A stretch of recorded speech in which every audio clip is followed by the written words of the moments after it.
Begin the current Daf Mesechtes Nedarim Daf Memhei. The Gemara continues the discussion from the previous Daf, which we had a machlekes between Rish Lakish and Ula, how to explain this difficult brisa we had regarding Hamafker Sedehu, regarding the ratio of the first 3 days and post the 3 days, and then the second half of the brisa regarding if you did it for 1 day, 1 week, 1 month, and we had a machlekes regarding how to interpret, because it relates to the machlekes in our Mishnah, because we were qualifying according to Rabbi Yochanan, who was explaining that the machlekes was regarding if hefker is kamatana or not, and regarding that, that was the machlekes in the Gemara, how to explain the halacha of the brisa. And the Gemara is going to give another approach. The Gemara first said that we asked from another brisa, seemingly not like Rish Lakish, and Rish Lakish says, no, I was saying it according to Rabbi Yossi, but this brisa is like the Rabbanan, who they hold that, immediately it's hefker, even though it didn't come to the rishus of the Zech, and the Gemara is going to try to say that no, he could answer it even going like Rabbi Yossi. So we begin the current Daf Memhei. We're on the top of the Amid. The Gemara says, Ibay Seima. If you want, you could say that this brisa also of Hamafker as Karmai, which was the last brisa that we had brought, the Gemara had asked that if someone's mafker his vineyard, and the next morning he gets up and he harvests it. So he said, okay, you can be chayiv in the matnas anim, but you can be potter from Ma'aser. So the Gemara said, we understand according to Ula that he would explain it like the Rabbanon, and it's going on the biblical halacha. But according to Rish Lakish, why are you going to be potter from Ma'aser? Because again, according to Rish Lakish, he explained the brises were like Rabbi Yossi. What do you mean? According to him, according to Rabbi Yossi, since the mafka could be chayzer by Medina until it comes to the rishus of the zeicha, so when the guy gets up in the morning, he harvests it. Since he didn't explicitly take it from hefker, we should say that he's retracting, and comes out that it should be chayiv. Why are you saying that it's going to be potter from Ma'aser? Says the Gemara, I'll tell you why. Because this that we had said that Rabbi Yossi didn't say his halacha of that mafker to be chayzer boy, that's only the afkere be'ampen train. That's only if you're mafker in front of 2 people. In other words, there weren't 3 people, similar to the halacha of the Mishnah. What was the case of the Mishnah that we had? We had in our Mishnah, which was the machlekes Rabbi Yossi and the Rabbanan. We said if there's 2 guys going on the road and there's no one else with them, that's where over there Rabbi Yossi holds that it's going to be usher. Why? Because he holds in such a situation, hefker is like matana. And that is up until it comes to the rishus of the zeich, has not left yet the rishus of the mafka. And the reason for that is because there's no one else there. Or let's say there's only 2 people with him. So his intention is for one of those 2 people that is being mafked. Why? So this is the main key words of the Ran. Because kol beit trei lekakala. When there's 2 people, so the word doesn't get out. So that's why it's similar to matana, meaning just like by matana it has not left yet his rishus, because the intention is only for that other person. So until that guy gets it, it's still mine. I wasn't mafked. So too over here, he's only being mafked for one of those other guys or for one of those 2. So therefore, just like B'matan has not left in his rishos until he reaches the rishos of the Makabal, so too by such a hefker, that's where Rabbi is saying hefker is similar to matana. And that Mishnah, that brisa we brought in the previous daf of a mafker sadehu, it's such a hefker that you can explain that we're saying that, meaning the brisa from the previous daf, from that we had said on the bottom of the Megillah Beis of a mafker sadehu, that's the type of case that actually zachaba bein hu bein acher. We said he could back out. Why could he back out? Because there it's only when it's for one other person or 2 other people. But for this brisa that we're quoting now from the bottom of Megillah Beis of a mafker is karmoy, and then you get up the next morning and you harvest it. We're saying be put from Ma'aser. We're asking, according to Rish Lakish, how does that make sense according to Rabbi Yossi? I'll tell you what, because the afker ba'abei tlasa, that's the one where you mafker around the 3 people. Whenever there's 3 people, it's what's called avsha milsa. The word gets out, and then these must be mafked for everyone, and therefore that's not comparable to matana. Therefore, even though by matana until it comes to rishos and makabel, it's not left rishos of the nisin. Such a hefker, even Rabbi Yossi would agree that immediately it leaves his rishos because you're being mafker for everyone. Why is it what chayiv b'matnas anim? What's the question? We say by there's Taz of Yisera, we said. So there we said that even though he's being mafkrid, we're going to say it's going to be chayiv. But by Meiser, we're saying that, yeah, he's going to be Pater because here he did a bona fide hefker, and the main thing we want to say that this could even be, according to Rish Lakish, in Rabbi Yossi. The first teretz the Gemara gave in the bottom of the previous daf was that you're right. I'm only saying my teaching like Rabbi Yossi, just like Rabbanan. So no, even Rabbi Yossi would agree that hair hefker would not be like Matana because he's being mafker in front of more than 3 people. As the Gemara brings the Amar Rabbi Yechid Mishum B'Shim Ben Yitzadik, this is called a mafker b'fnei shleish, whoever is mafker something in front of 3 people, have a hefker because his intention is for everyone that he's being mafker. B'fnei shnayim, in front of only 2 people, lo have a hefker. It's not going to be hefker because since there's no word getting out there, so it's only the intention of that person that's being mafker, and therefore that's similar to the case of matana, where it's not a bona fide, it's not a full-fledged hefker. Now, however, the Gemara concludes, Rabbi Shloimy Levi says, "Devar Torah, according to biblical law, full be'echad have a hefker." That even in front of 1 person can be hefker, which the Taisus brings from Rabbeinu Tam. The Rabbi Yechon holds like Rabbi Yossi, and Rabbi Shloimy Levi, who are quoting now, holds like the Rabbanan, and therefore biblically it's going to be hefker right away, even from the 1 person. Now, Matam Amr B'Shloisha, then based on that, why did they say that you have to be mafker in front of 3 people for something to be hefker? That's for a different reason. It's Kadesh Echad Zecha, that one guy could then finally get the rights in it, B'Shnai Me'idin, and that the other 2 people could testify, because if you only have 2 people, when one Zecha, who's going to testify for him that the other guy was mafker? And therefore, rabbinically, it's not hefker until you mafker in front of 3 people. But biblically, really, it'd be enough with 1 person. Now, the Ran just points out that this whole sugya was only going based on what we had originally thought, that the reasoning of Rabbi Yossi is because the old hefker is like matana, which that was Rabbi Yechon who said that he interpreted that was the machlekes, but we already refuted him on the prior daf. And since that's the case, says the Ran, according to the maskana, that we rejected this whole sugya, ultimately, the way we're going to explain the brayso of a mafka sadeyu is going to be the way Ula explained it, where it's all going according to Rabbanan. And Rabbi Yossi would also hold the same thing, because Rabbi Yossi doesn't disagree with Rabbanan regarding the loch of hefker at all, the way Rav had explained. And that's the reason of the sefer that said that because since he did it for a year or for a shemitah cycle, that's not so common, and therefore it's not yet left to Rishus HaMafka until it gets to Rishus HaZecha. And this is all like we explained. We shall return to the 4th paragraph of Mesechus Nedarim, that there's no difference between a mudar of Anah and a mudar of Michael. That we spoke about 2 types of Nedarim, prohibiting food from another person and prohibiting Hana from another person. With that we begin, as we continue to Beis, the 5th parak of HaShutfin. And Shutfin, some ideas we're going to discuss in today's daf in Parak HaShutfin on the Memhema Beis is HaShutfin Shenadra Nazim Mizeh.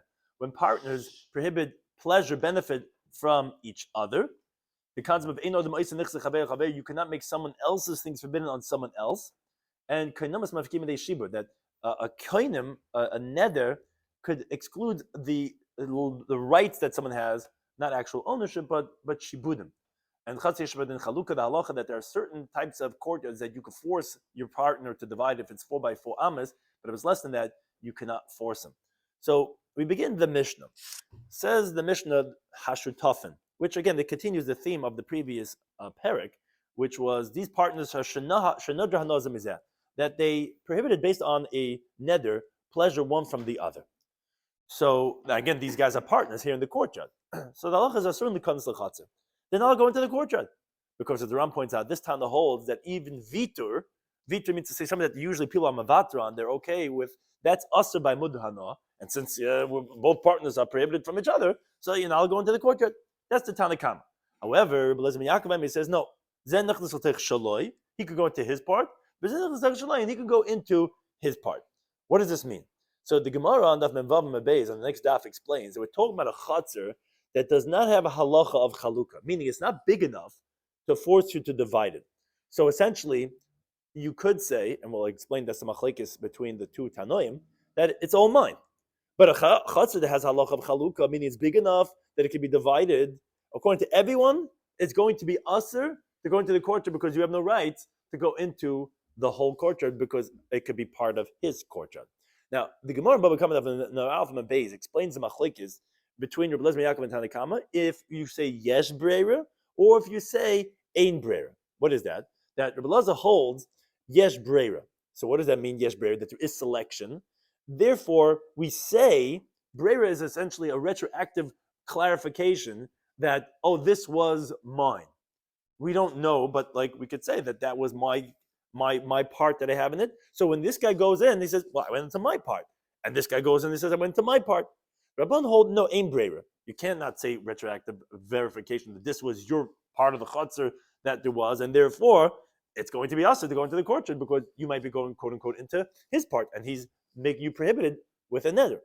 Now, the Ran says, I'm wondering, because even if you're going to say the Rabban hold ein breiram, that there's no retroactive verification, why is it forbidden to go into the chutzner? But since this is like the Gemara is going to explain, a chutzner that does not have a halach of chalukah, it's too small, and therefore no partner can force the other one to divide it, and it cannot stop neither to go into the courtyard, because how can he make it forbidden on him? A person cannot make something forbidden on someone else which is not his, and even when they themselves make a neder on themselves, why would it be usher?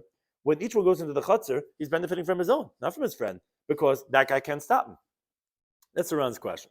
So the Ran says, it would appear to me that the reason the Rabban is because since it's not possible to say that each and every one acquired the entire chutzner as a kinyan haguf forever, because if it's his, it's not his, and if it's his, it's not his, and they don't both own the whole thing, and you cannot say either that at the time that he's using Igloi Muslim Afreya, it's retroactive verified that at the time that he acquired it, for that moment, he had a kinyan haguf, because we're saying ein brera. So rather, each one of them, of these partners, says the Ran, has 2 points. First of all, he always has in this chatzar kinyan haguf, which is his portion, his part.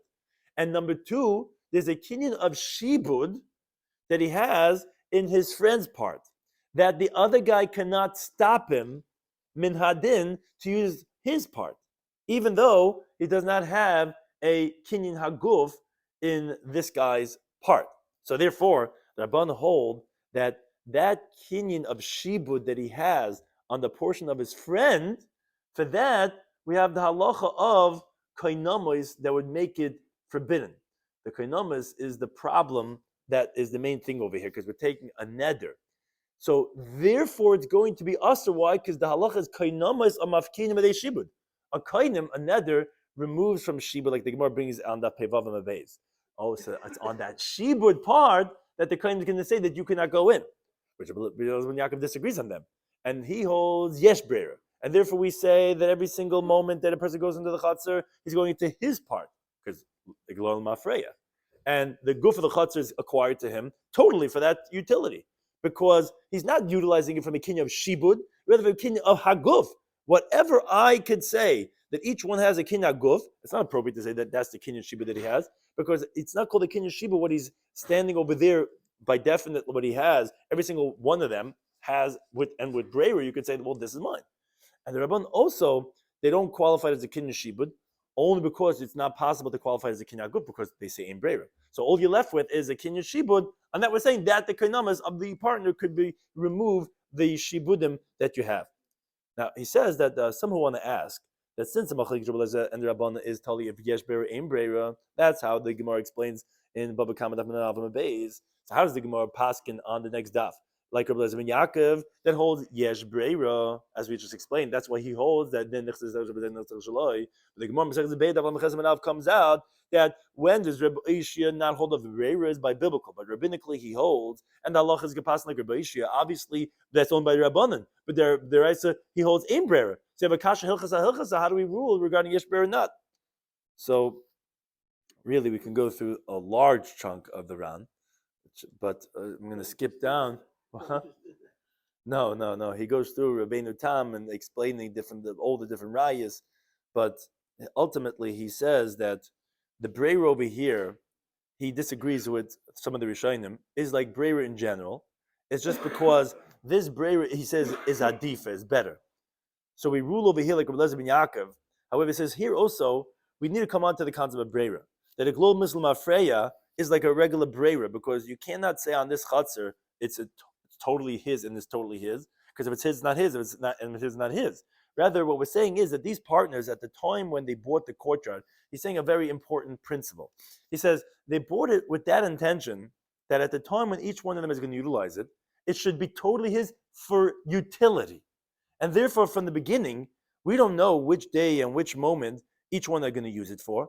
So you need to come onto the concept of brera to say that now, when one of them is using it, it's hufer hadav l'mafreya, that from the moment when they had bought it, it was all for this guy, for this moment.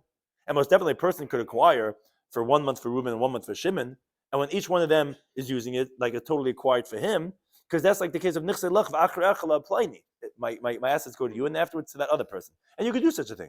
It's just that over here we don't know the timing of each one of them specifically, so it's not effective only according to the one that holds the brera, because we say, okay, lo masada from the first moment, it was for these times. And if you're going to say, wait a second, since brera over here is like brera in general, where it's like loya now, what we didn't know when we bought it, the Ran's asking on himself. So how are we ruling like Elizabeth and Yaakov? Since in general we hold that, but the Raisa there's no brera. It says, I'll tell you. The reason is because the brera over here is better than brera in general. Because the reason why in general you don't say brera, and that's how we paskin, is because it's not appropriate for something to take effect on the suffix. So therefore you say that if let's say someone says to the Sefer, write a get for my wife, and for whichever one of them I'm going to use to divorce, that's possible to be megarish because there's a suffix for the moment in the beginning, the primary get, who is it taking effect for? So let's say someone says, oh, the Chacham, if he's coming from the Mizrach, I want my Erev to be the Mizrach. If he's coming from the Ma'ariv, I want my Erev to be from the Ma'ariv. That's not effective because the moment you're making the Erev, it was not verified at all which one's going to be Kaina. And therefore, since each and every one of the Erevim, you could say maybe it's not going to acquire, even though afterwards it's verified what it is that he wanted. No, we say Ein Brera. And so regarding, let's say, brothers that are dividing, since from the first moment you're not sure, maybe it's not going to be Zeich in this Chelik at all, comes out it's a Safek Gomer from the first moment, and anything like similar like that, you say Ein Brera. But over here, says the Ran, it's a very different type of Brera. The primary thing that's being verified from the first moment, you already know it then. It's only a minority that's going to be verified later on, because even from the first moment, we're not in misupik that each one of them is not going to have a schus in the entire chutzner at some point in time. We know that. That's our intention. We're not misupik also that maybe each one of them is going to want to have it and he's not going to be able to be zeichened. Because from the first moment we made it like that each one of them should be able to have an entirety in this chutzner when he's going to want it. So the ikr shel davar is mizbar mitchilase. We know this already. What's mizbar afterwards is that's not mizbar in the beginning, is only a minority, which is the exact time when this guy wants to use the chatzar and when this guy wants to use it. Such cases, we will say, yesh breira, because the miyut that we're not sure about in the beginning, which is verified later on, will not hold back the raiv, which is verified from the beginning. Because we know that we're going to have for him a little bit, for him a little bit. We know that already. It's not like we didn't know that. And therefore, although that in general we hold by the Raisa in breira, we're going to pass them here, says around, like Elazar ben Yaakov, that you're going to say yesh breira. Now the Rabbanan will still disagree, and they say that since ultimately you have to say Huvra Dava Achshab, that at that time is when he's going to be totally acquired for him, which was not known from the beginning. And even in such a situation, we're going to say Ein Breira, because again we don't know this exactly. It comes that each one of them does not have a right in the portion of his friend, only Kinya of Shibud, because he does not have a Kinya Guf, because Ein Breira. And Kinya Shibud, the Kinya is Mafkin. I say that's how the Ran explains the machlekes between the Tanakama and Rabbi Shloimy Schwartzberg. Now we continue on to Memvava Menav, the Mishnah continues on this halacha of Shutfin Shenodra Hanoah Zemizeh. We could. Okay, thank you to any time.